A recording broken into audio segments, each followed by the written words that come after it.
Assalamualaikum warahmatullahi wabarakatuh.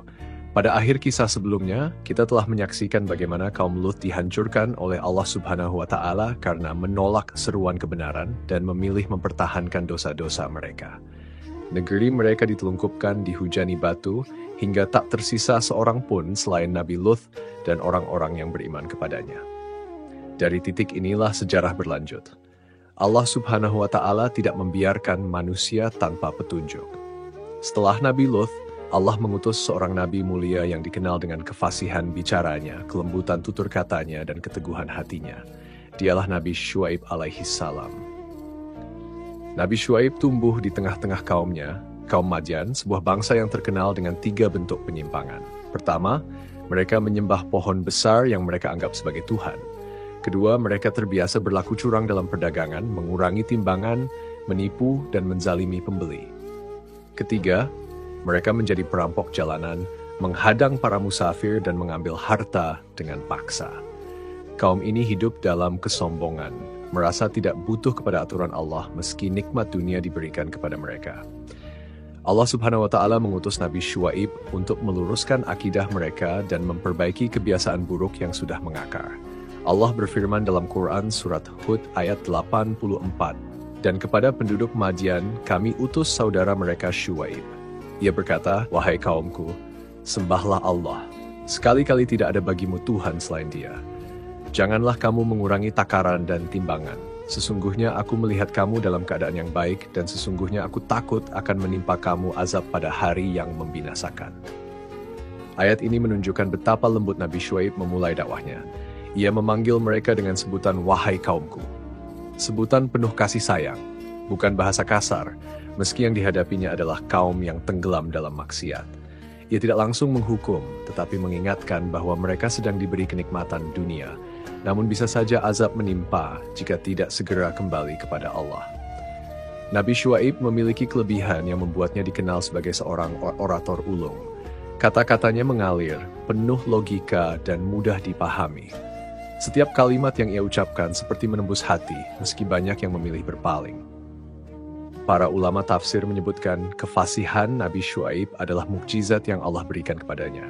Sebagaimana Nabi Musa dengan tongkatnya, Nabi Isa dengan kemampuan menyembuhkan, atau Nabi Muhammad SAW dengan Al-Quran. Namun, keutamaan akhlak dan kefasihan lisan bukanlah jaminan kaumnya akan tunduk. Kaum Madyan mengenal Nabi Syuaib sejak kecil. Mereka tahu bagaimana kejujurannya, kelembutannya, dan amanah yang selalu ia pegang. Tetapi ketika ia mengaku sebagai utusan Allah, mereka mulai meremehkannya. Inilah tabiat manusia yang disebut dalam Quran surat Yasin ayat 30, "Alangkah besarnya penyesalan terhadap hamba-hamba itu. Tidak datang seorang rasul pun kepada mereka, melainkan mereka selalu memperolok-olokkannya." Dalam suasana seperti ini, Nabi Syuaib terus berdakwah. Ia tidak menyerah meski dicemooh. Ia mengajak kaumnya kepada tauhid, mengingatkan agar tidak menyembah pohon Al-Aikah. Ia berkata sebagaimana disebutkan dalam Quran, surat Asy-Syu'ara ayat 107 hingga 110, "Wahai kaumku, sembahlah Allah, sekali-kali tidak ada Tuhan bagimu selain Dia. Dan janganlah kamu kurangi takaran dan timbangan. Sesungguhnya aku melihat kamu dalam keadaan yang baik, dan aku takut kamu akan ditimpa azab pada hari yang membinasakan. Dan wahai kaumku, sempurnakanlah takaran dan timbangan dengan adil. Janganlah kamu merugikan manusia terhadap hak-hak mereka, dan janganlah kamu membuat kerusakan di muka bumi dengan berbuat kerusakan. Sisa keuntungan dari Allah adalah lebih baik bagimu jika kamu beriman, dan aku bukanlah seorang penjaga atas dirimu." Kata-kata Nabi Syuaib jelas. Pesannya sederhana, tidak berbelit-belit. Ia hanya meminta mereka kembali kepada Allah, berdagang dengan jujur, dan berhenti menebar teror.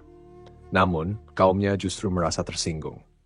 Bagi mereka, agama tidak ada urusan dengan perdagangan atau kehidupan sehari-hari. Mereka mulai mencibir, "Apakah agamamu menyuruh kami meninggalkan sesembahan kami?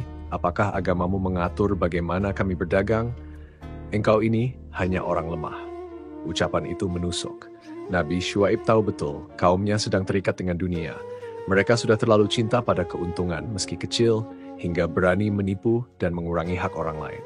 Mereka lebih takut kehilangan laba daripada takut azab Allah. Mereka lebih bangga dengan kabilah daripada takut kepada kebenaran. Disinilah ujian kesabaran Nabi Syuaib dimulai. Ia tahu jalan yang ditempuhnya berat, sebagaimana para nabi sebelumnya. Tetapi ia tidak mundur. Ia terus berseru, bahkan ketika hanya sedikit yang mau mendengarkan. Ia tidak mencari pengikut yang banyak. Ia hanya ingin kebenaran tersampaikan. Allah berfirman dalam Quran surat Asy-Syu'ara ayat 110, "Dan aku tidak meminta kepadamu upah atas seruanku ini. Upahku hanyalah dari Rabb semesta alam." Namun, penolakan demi penolakan semakin sering ia terima. Kaumnya mulai berani mengejek terang-terangan. Mereka menyebut Nabi Syuaib sebagai orang pandir, orang yang tidak mengerti dunia, bahkan mengancam akan merajamnya jika bukan karena kedudukannya di kabilah. Mereka menantang dengan kesombongan. Dan setiap kali mereka menolak, Nabi Syuaib hanya bisa berdoa memohon taufik kepada Allah. Hari demi hari berlalu, dakwah Nabi Syuaib belum juga membuahkan hasil besar. Kaumnya semakin keras hati, sementara jumlah pengikutnya sedikit. Namun cahaya kebenaran tidak pernah padam. Dengan suara yang fasih, Nabi Syuaib tetap berdiri di hadapan mereka, menyeru tauhid dan kejujuran. Ia tahu bahwa tugasnya hanya menyampaikan, bukan memberi hidayah. Hidayah sepenuhnya berada di tangan Allah. Di sinilah bab pertama ditutup dengan suasana tegang yang belum menemukan jawaban. Kaum Madian tetap angkuh, Nabi Syuaib tetap sabar. Pertentangan mereka baru saja dimulai. Akankah kaum Madian sadar sebelum terlambat? Atau mereka akan bernasib sama dengan kaum-kaum sebelumnya yang dibinasakan? Ia menyeru dengan kata-kata fasih, memanggil mereka dengan kasih sayang, namun mereka justru meremehkan. Mereka menolak kebenaran dengan alasan, bahkan mengolok-oloknya sebagai orang lemah. Kini kisah berlanjut, memperlihatkan siapa sebenarnya kaum Madian, dan mengapa Allah Subhanahu wa Ta'ala mengutus seorang nabi untuk mereka. Kaum Madian hidup di wilayah yang subur. Kekayaan alam terbentang luas. Mereka memiliki ladang, pasar yang ramai, serta jalur perdagangan yang menghubungkan negeri-negeri sekitar. Nikmat dunia yang Allah berikan seharusnya mendorong mereka untuk bersyukur, tetapi justru menjerumuskan mereka ke dalam kesombongan. 3 dosa besar mereka menjadi ciri utama kehidupan sehari-hari. Menyembah pohon besar bernama Aikah, curang dalam perdagangan, dan merampok orang-orang yang lewat. Penyimpangan pertama adalah masalah akidah. Mereka mendatangi sebuah pohon raksasa yang disebut Al-Aikah. Di hadapan pohon itu mereka berdoa, meminta rezeki, dan menggantungkan harapan.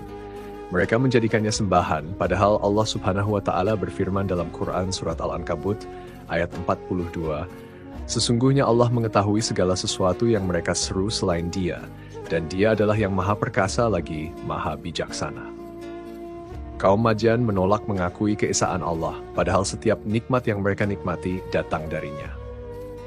Penyimpangan kedua adalah kecurangan dalam muamalah. Mereka berdagang di pasar-pasar, menjual hasil bumi dan barang-barang dagangan, tetapi menipu dengan cara mengurangi takaran dan timbangan. Jika menjual, mereka mengurangi berat barang. Namun jika membeli, mereka meminta lebih.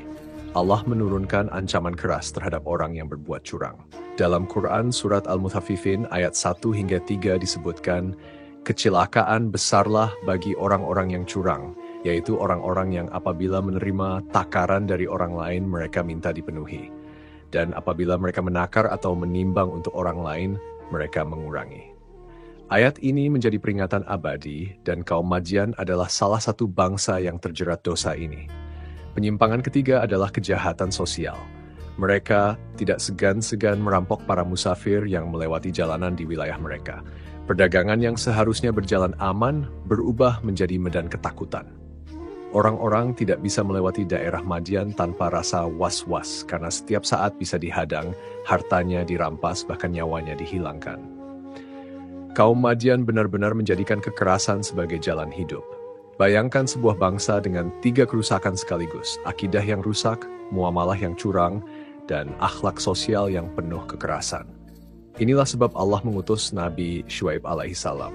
Namun ketika beliau menyampaikan dakwahnya, mereka justru merasa terganggu. Bagi mereka, menyembah pohon adalah warisan leluhur. Menipu dalam timbangan dianggap cara cerdik untuk mendapatkan keuntungan. Merampok dianggap wajar sebagai bentuk kekuasaan atas wilayah mereka. Mereka menganggap apa yang dilakukan bukan kesalahan, melainkan kebanggaan. Nabi Syuaib tidak lelah mengingatkan. Ia berkata dalam Quran Surat Hud ayat 85, Dan wahai kaumku, cukupkanlah takaran dan timbangan dengan adil, dan janganlah kamu merugikan manusia terhadap hak-hak mereka. Dan janganlah kamu membuat kejahatan di muka bumi dengan membuat kerusakan. Kata-kata itu ia sampaikan dengan penuh kelembutan, namun tetap tegas. Ia tidak sekadar menyalahkan, tetapi menunjukkan jalan perbaikan, jujur dalam dagang, adil dalam muamalah, dan tidak membuat kerusakan. Namun kaum Madian menjawab dengan kesombongan. Mereka berkata sebagaimana dicatat dalam Quran surat ayat 87, "Wahai Syuaib, apakah salatmu yang menyuruhmu agar kami meninggalkan apa yang disembah oleh bapak-bapak kami, atau melarang kami memperbuat apa yang kami kehendaki terhadap harta kami? Sesungguhnya engkau adalah orang yang penyantun lagi berakal." Ucapan mereka bukan pujian, melainkan ejekan. Mereka meremehkan dakwah Nabi Syuaib, seolah-olah agama hanya urusan ibadah di tempat tertentu, tidak berhak mengatur perdagangan atau urusan dunia. Disinilah letak masalah besar kaum Madian. Mereka memisahkan agama dari kehidupan. Mereka menolak ajaran bahwa iman harus hadir dalam pasar, dalam muamalah, dalam pergaulan sehari-hari. Mereka menganggap aturan Allah hanya berlaku di tempat ibadah, tidak berlaku di luar itu. Padahal Islam sejak awal mengajarkan kesatuan akidah, ibadah, akhlak, dan muamalah. Nabi Syuaib alaihissalam berusaha mengingatkan dengan cara terbaik. Ia berkata dalam Quran surat Hud ayat 88, "Wahai kaumku, bagaimana menurutmu jika aku mempunyai bukti yang nyata dari Tuhanku dan Dia telah memberiku rezeki yang baik darinya? Dan aku tidak bermaksud menyelisihi kamu dengan mengerjakan apa yang aku larang. Aku hanya bermaksud memperbaiki selama aku mampu, dan tidak ada taufik bagiku kecuali dengan pertolongan Allah. Hanya kepadanya aku bertawakal, dan hanya kepadanya aku kembali." Kata-kata itu memperlihatkan ketulusan seorang nabi. Ia tidak sekadar melarang, tetapi mencontohkan. Ia tidak menginginkan kekuasaan, tidak menginginkan upah, hanya mengharap keridhaan Allah. Namun kaumnya semakin keras hati. Mereka bahkan berani berkata, "Kami tidak mengerti apa yang kau ucapkan, wahai Syuaib. Kami melihat engkau hanyalah orang yang lemah di antara kami. Kalau bukan karena keluargamu, sudah kami rajam engkau." Begitu buruk jawaban mereka, hingga jelaslah bahwa hati mereka tertutup oleh hawa nafsu dan kesombongan. Penyimpangan kaum Madian bukan hanya dosa, tetapi juga warisan keburukan yang mereka banggakan. Mereka menganggap penyembahan kepada pohon Al-Aikah sebagai simbol kesetiaan pada leluhur. Mereka menganggap menipu dalam timbangan sebagai cara memperkaya diri. Mereka menganggap merampok sebagai bentuk keberanian. Semua terbalik dari kebenaran. Nabi Syuaib berdiri di tengah masyarakatnya, seorang diri dengan segelintir pengikut yang beriman. Ia menghadapi kebohongan yang terorganisir, kesombongan yang dilindungi kabilah, dan kejahatan yang dianggap normal. Namun ia tetap sabar. Ia tahu Allah Subhanahu wa Ta'ala tidak pernah menzalimi hambanya. Yang menzalimi hanyalah manusia sendiri. Bab ini berakhir dengan suasana menegang. Nabi Syuaib telah menunjukkan kebenaran dengan kata-kata fasih. Ia telah menjelaskan dengan dalil yang jelas, namun kaum Madian tetap keras kepala. Pertanyaan besar pun menggantung. Sampai kapan mereka akan menolak? Akankah mereka sadar sebelum azab datang? Atau kesombongan akan menutup mata mereka hingga ajal menjemput? Ia menjelaskan bahwa kejujuran dalam dagang, menjauhi perampokan, dan hanya menyembah Allah Subhanahu wa Ta'ala adalah jalan keselamatan. Namun kaumnya tidak mengindahkan. Mereka justru merasa terganggu dan menolak. Kini kisah berlanjut memperlihatkan bagaimana penolakan itu berubah menjadi ejekan, penghinaan, bahkan ancaman. Kaum Madian menjawab dakwah Nabi Syuaib dengan kalimat yang penuh kesombongan. Mereka berkata, "Apa urusan agamamu dengan cara kami berdagang? Apa urusan agamamu dengan siapa yang kami sembah?" Kalimat ini menunjukkan bahwa mereka ingin memisahkan agama dari kehidupan. Mereka menolak ketika agama mengatur muamalah, menolak ketika agama mengatur akhlak, dan menolak ketika agama mengatur keuangan. Padahal Allah Subhanahu wa Ta'ala telah menurunkan syariat sebagai petunjuk dalam seluruh aspek kehidupan. Dalam Quran Surat Al-An'am ayat 116 disebutkan, "Dan jika kamu menuruti kebanyakan orang di muka bumi ini, niscaya mereka akan menyesatkanmu dari jalan Allah.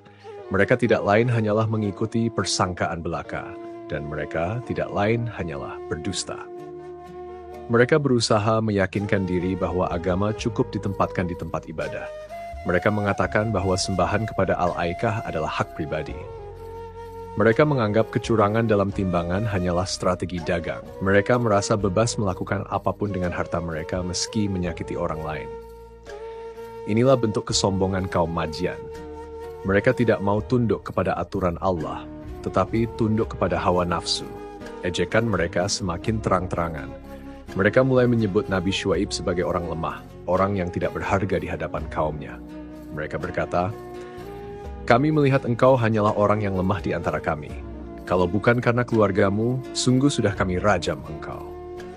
Kalimat ini direkam dalam Quran Surat Hud ayat 91. Inilah ancaman yang kejam, menunjukkan bahwa mereka bukan hanya menolak, tetapi juga ingin membungkam dakwah Nabi Syuaib dengan kekerasan. Namun Nabi Syuaib tidak gentar. Ia menjawab dengan penuh keyakinan dalam Quran Surat Hud ayat 92. "Wahai kaumku, apakah keluargaku lebih terhormat di sisimu daripada Allah sehingga kamu menjadikannya sebagai penghalang untuk membunuhku, padahal Allah meliputi segala sesuatu yang kamu kerjakan?" Dengan kata lain, Nabi Syuaib mengingatkan mereka bahwa tidak ada yang lebih mulia daripada Allah. Jika mereka takut pada kabilah, maka seharusnya lebih takut kepada Allah yang menciptakan mereka. Sikap Nabi Syuaib ini menunjukkan keteguhan hati seorang rasul. Ia sadar ancaman itu nyata. Jika bukan karena perlindungan Allah, mungkin ia sudah menjadi korban kebiadaban kaumnya. Tetapi beliau tidak goyah. Ia tetap menyampaikan dakwah karena ia tahu tugasnya hanya menyampaikan, bukan memberi hidayah. Allah Subhanahu wa Ta'ala menegaskan dalam Quran Surat Al-Qasas ayat 56, "Sesungguhnya engkau tidak akan dapat memberi petunjuk kepada orang yang engkau kasihi, tetapi Allah memberi petunjuk kepada siapa yang Dia kehendaki." Kaum Madian tidak berhenti pada ancaman. Mereka juga mengejek ibadah Nabi Syuaib. Mereka berkata dengan nada sinis, "Apakah salatmu yang menyuruhmu untuk melarang kami berdagang dengan cara yang kami mau? Apakah salatmu yang membuatmu melarang kami menyembah Tuhan-Tuhan kami?" Mereka merendahkan salat, ibadah yang paling agung. Padahal salat adalah tiang agama, sebagaimana sabda Nabi Muhammad SAW dalam hadis riwayat Tirmidzi, "Salat adalah tiang agama. Barang siapa menegakkannya, maka ia telah menegakkan agama, dan barang siapa merobohkannya, maka ia telah merobohkan agama." Ejekan ini sungguh menyakitkan. Bayangkan seorang nabi yang tulus menyampaikan kebenaran, justru dituduh gila, dianggap tidak berguna, bahkan dipandang sebagai beban masyarakat. Tetapi Nabi Syuaib tetap tenang. Ia menjawab dengan kalimat yang penuh kesabaran dalam Quran Surat Hud ayat 88, "Aku tidak bermaksud menyelisihi kalian dengan mengerjakan apa yang aku larang. Aku hanya bermaksud memperbaiki selama aku mampu, dan tidak ada taufik bagiku kecuali dengan pertolongan Allah." Ucapan ini bukan hanya jawaban, tetapi juga pelajaran. Nabi Syuaib menegaskan bahwa ia tidak melarang sesuatu lalu diam-diam melakukannya. Ia adalah teladan. Ia tidak pernah menipu dalam dagang, tidak pernah menyembah selain Allah, dan tidak pernah merampok. Ia hanya ingin memperbaiki, meski tahu bahwa dirinya tidak akan mampu tanpa pertolongan Allah. Kaum Madian semakin keras kepala. Mereka mulai menutup telinga. Setiap kali Nabi Syuaib berbicara, mereka berpura-pura tidak paham. Mereka berkata, "Kami tidak mengerti apa yang kau katakan, wahai Syuaib." Padahal kalimat-kalimat beliau sangat jelas. Mereka hanya mencari alasan agar bisa menolak tanpa terlihat bersalah. Inilah puncak kesombongan. Mereka tahu itu kebenaran, tetapi berpura-pura tidak mengerti. Suasana semakin tegang. Di satu sisi, Nabi Syuaib dengan kelembutannya terus menyeru. Di sisi lain, kaum Madian semakin berani melawan. Mereka sudah tidak sekadar menolak, tetapi mulai merendahkan, mengolok, bahkan siap menggunakan kekerasan. Bab ini ditutup dengan tensi yang makin meninggi. Nabi Syuaib masih berdiri, wajahnya tegas meski hatinya perih. Kaumnya mengejek di depan umum, menertawakannya, bahkan mengancam hidupnya. Pertarungan antara kebenaran dan kesombongan semakin nyata. Pertanyaannya, sampai kapan Nabi Syuaib harus bersabar menghadapi penghinaan ini? Dan akankah kaum Madian sadar, ataukah mereka menunggu azab Allah datang menimpa? Mereka berkata, "Kami tidak paham apa yang kau katakan, Syuaib." Kalimat itu bukan karena mereka benar-benar tidak mengerti, melainkan sebagai bentuk penolakan. Mereka menutup hati, menutup telinga, dan berpura-pura tidak mengerti agar bisa tetap tenggelam dalam kesalahan. Kini kisah berlanjut, memperlihatkan bagaimana Nabi Syuaib memberi peringatan keras, mengingatkan kaumnya dengan sejarah umat terdahulu, serta menyampaikan ancaman azab yang pasti datang bila mereka tetap keras kepala. Nabi Syuaib berdiri di tengah mereka dengan wajah penuh keyakinan. Suaranya menggelegar tapi penuh ketulusan. Ia berkata, "Wahai kaumku, janganlah perbedaan pendapat antara aku dan kalian menyeret kalian pada kehancuran seperti yang menimpa kaum Nuh, kaum Hud, kaum Saleh, dan kaum Lut yang tidak jauh dari kalian." Ucapan ini direkam dalam Quran Surat Hud ayat 89. Dengan kalimat itu, Nabi Syuaib ingin menggugah kesadaran mereka. Bukti kebinasaan umat terdahulu masih nyata. Banjir besar menenggelamkan kaum Nuh, angin kencang menghancurkan kaum Hud, teriakan menggelegar memusnahkan kaum Samud, dan negeri Lut ditelungkupkan serta dihujani batu hingga tak tersisa. Semua itu menjadi saksi bahwa siapapun yang menolak Nabi pasti berakhir dengan kehancuran. Namun kaum Madian tetap menjawab dengan sombong. Mereka berkata lagi, "Kami tidak paham apa yang kau katakan Syuaib. Kami melihat engkau hanyalah orang lemah di antara kami." Jawaban ini menunjukkan kerasnya hati mereka. Padahal apa yang diucapkan Nabi Syuaib jelas. Bukan hanya kata-katanya yang fasih, tetapi juga penuh dengan contoh sejarah. Namun hati mereka sudah terkunci. Allah Subhanahu wa Ta'ala berfirman dalam Quran Surat Al-Baqarah ayat 7. Allah telah mengunci mati hati dan pendengaran mereka, dan penglihatan mereka ditutup. Bagi mereka azab yang besar. Nabi Syuaib tidak berhenti. Ia menasihati mereka tentang rezeki. Ia berkata, "Sisa keuntungan dari Allah lebih baik bagimu jika kamu beriman." Quran Surat 86. Maksudnya, harta yang halal, walaupun sedikit jauh lebih baik daripada harta yang banyak, tetapi diperoleh dengan curangan. Sebab keberkahan tidak datang dari jumlah, melainkan dari keridhaan Allah.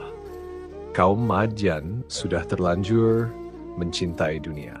Mereka lebih memilih keuntungan cepat meski menzalimi orang lain.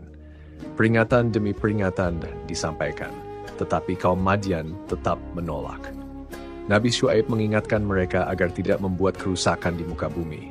Ia berkata sebagaimana direkam dalam Quran Surat Hud ayat 85, "Dan janganlah kamu merugikan manusia terhadap hak-hak mereka.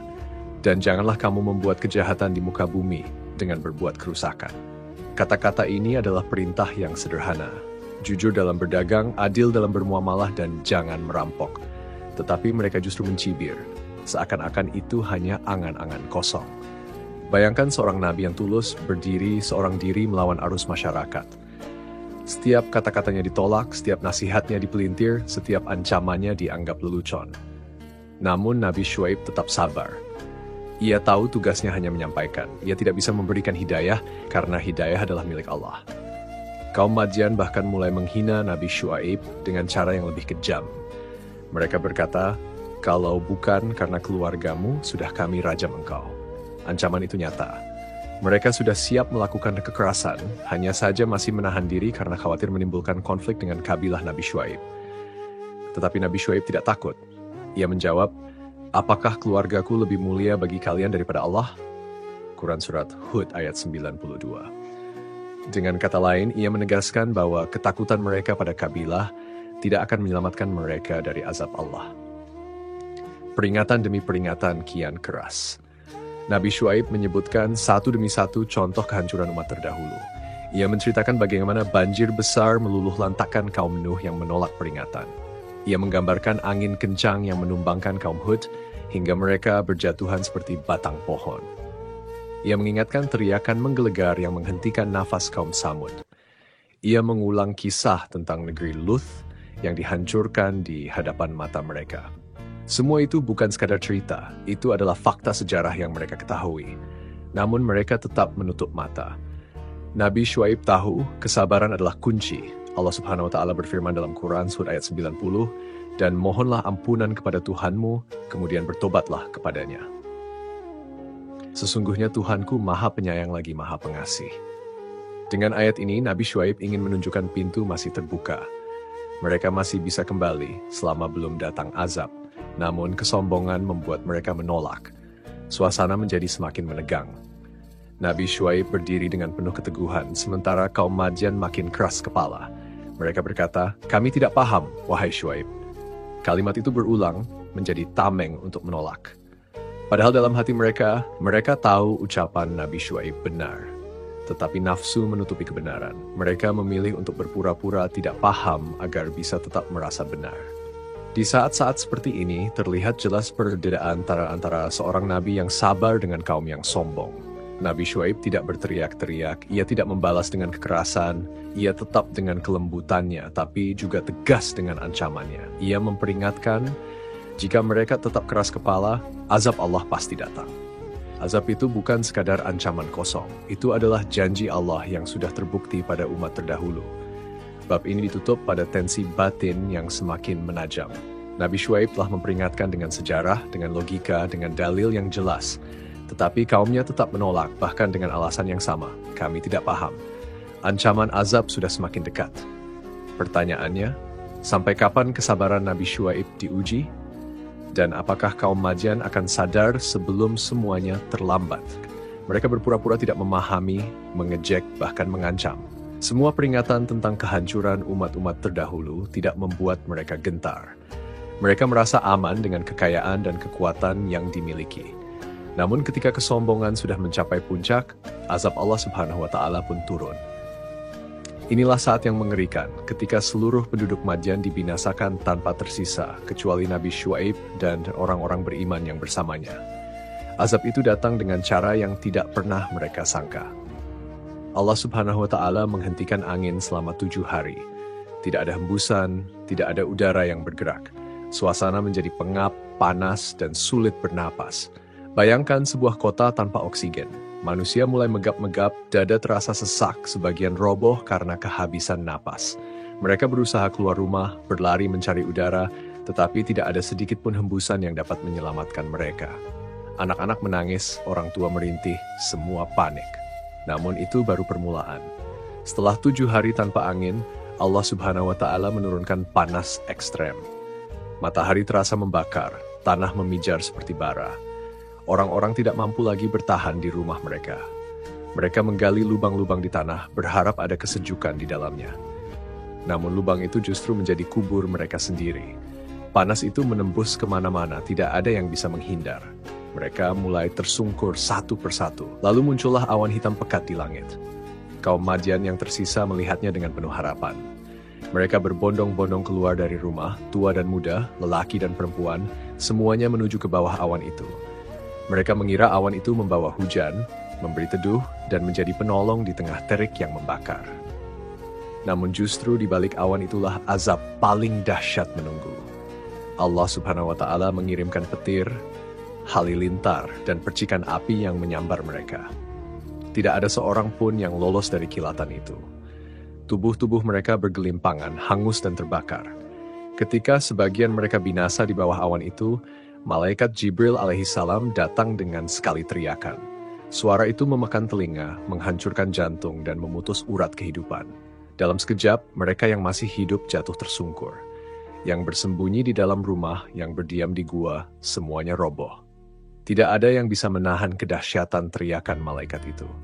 Seolah belum cukup, Allah Subhanahu wa Ta'ala menutup azab ini dengan gempa yang mengguncang negeri Madian. Bumi bergetar, bangunan megah yang mereka banggakan runtuh rata dengan tanah. Istana yang dulu mereka bangun dengan penuh kesombongan, kini hanya menjadi puing. Allah Subhanahu wa Ta'ala berfirman dalam Quran Surat Al-A'raf ayat 91, "Lalu mereka ditimpa gempa, maka jadilah mereka mayat-mayat yang bergelimpangan di tempat-tempat tinggal mereka." Begitu lengkap azab yang ditimpakan. Tidak ada satupun yang selamat kecuali Nabi Syuaib alaihissalam dan para pengikutnya. Mereka diselamatkan oleh Allah Subhanahu wa Ta'ala karena tetap berpegang pada iman. Inilah perbedaan antara orang yang mengikuti kebenaran dan orang yang menolaknya. Yang beriman diselamatkan, yang ingkar dibinasakan. Pemandangan setelah azab itu sungguh mengerikan. Kota yang tadinya ramai berubah menjadi sepi. Pasar yang dulu hiruk-pikuk kini sunyi. Rumah-rumah megah runtuh, jalanan penuh jasad yang bergelimpangan. Tidak ada lagi tawa, tidak ada lagi sombong, tidak ada lagi transaksi curang. Semua yang dulu mereka banggakan lenyap dalam sekejap. Nabi Syuaib alaihissalam bersama para pengikutnya menyaksikan semua itu dengan hati yang perih. Bukan karena ia tidak tahu azab itu adil, tetapi karena ia sudah berusaha keras mengingatkan mereka. Betapa berat perasaan seorang nabi yang melihat kaumnya sendiri binasa. Ia berkata sebagaimana terekam dalam Quran Surat Al-A'raf ayat 93, Maka Syuaib meninggalkan mereka seraya berkata, "Wahai kaumku, sesungguhnya aku telah menyampaikan risalah-risalah Tuhanku kepadamu dan aku telah menasihatimu. Maka bagaimana aku akan bersedih terhadap orang-orang kafir?" Kata-kata itu menggambarkan dilema batin seorang rasul. Di satu sisi, ia lega karena tugasnya telah ditunaikan. Ia sudah menyampaikan, sudah mengingatkan, sudah menasihati. Tetapi di sisi lain, ia menyaksikan sendiri akibat penolakan kaumnya. Mereka binasa, dan itu adalah akhir yang menyedihkan. Kisah ini menjadi pelajaran abadi bagi manusia sepanjang zaman, bahwa kecurangan dalam perdagangan bukan dosa kecil, bahwa kesombongan dalam menolak kebenaran bukan perkara sepele, bahwa memisahkan agama dari kehidupan hanyalah jalan menuju kehancuran. Azab yang diturunkan kepada kaum Madian adalah bukti nyata, bukan dongeng. Allah Subhanahu wa Ta'ala berfirman dalam Quran Surat Hud ayat 102, "Dan demikianlah azab Tuhanmu apabila dia mengazab penduduk negeri-negeri yang berbuat zalim. Sesungguhnya azabnya itu sangat pedih lagi keras." Kini bab ini ditutup pada satu kenyataan yang mengguncang. Semua yang menolak hancur, semua yang beriman selamat. Nabi Syuaib alaihi salam berdiri bersama pengikutnya menyaksikan bumi yang rata dengan tanah. Hatinya masih bergetar karena ia tahu azab Allah tidak pernah main-main. Pertanyaannya kini, apakah umat setelah Madian akan mengambil pelajaran? Ataukah manusia akan mengulangi kesalahan yang sama hingga azab kembali diturunkan?